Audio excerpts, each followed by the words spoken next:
When the broadcast ended and silence returned to the stars, the galaxy was never the same again.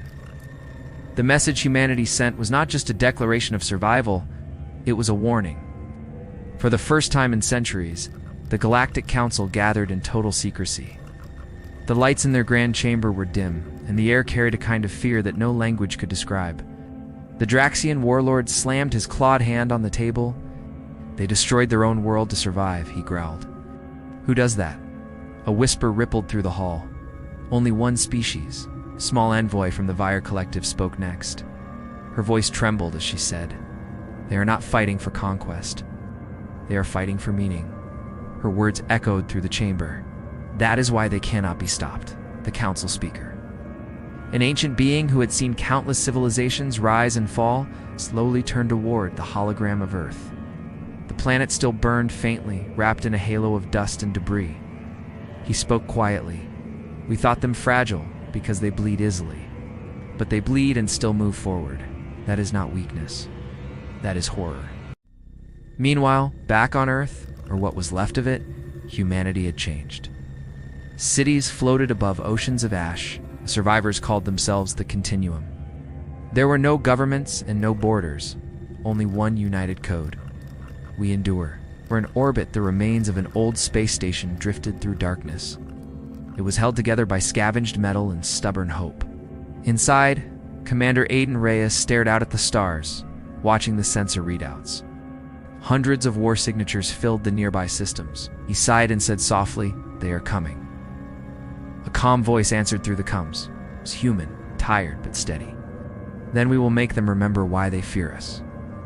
When the alien armadas finally entered the solar system, they came in silence. Hundreds of ships, each larger than a city, glowing with power that could erase a moon. But they did not find an army waiting. They found silence. Earth was still and lifeless. Until a human transmission echoed across every ship, "We told you not to come."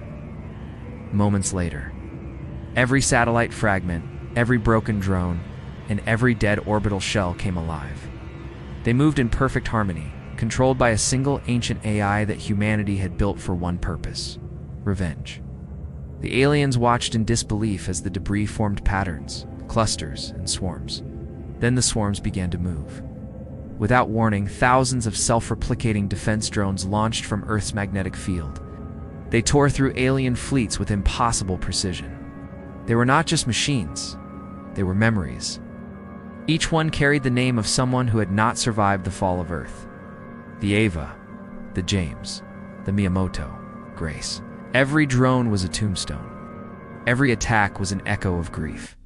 The Galactic Council tried to stop the battle, sent out retreat orders, but the messages came too late.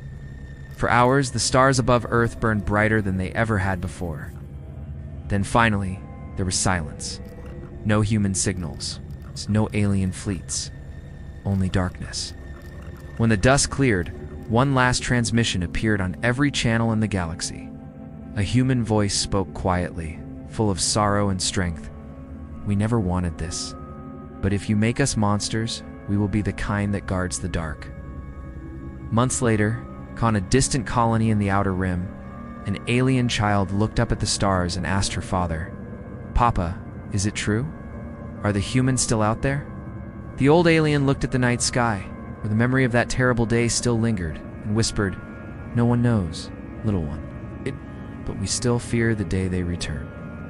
Thank you for watching. Like, share, and subscribe for more stories like this. This is the Unwritten volume, where humanity's hidden stories are finally told.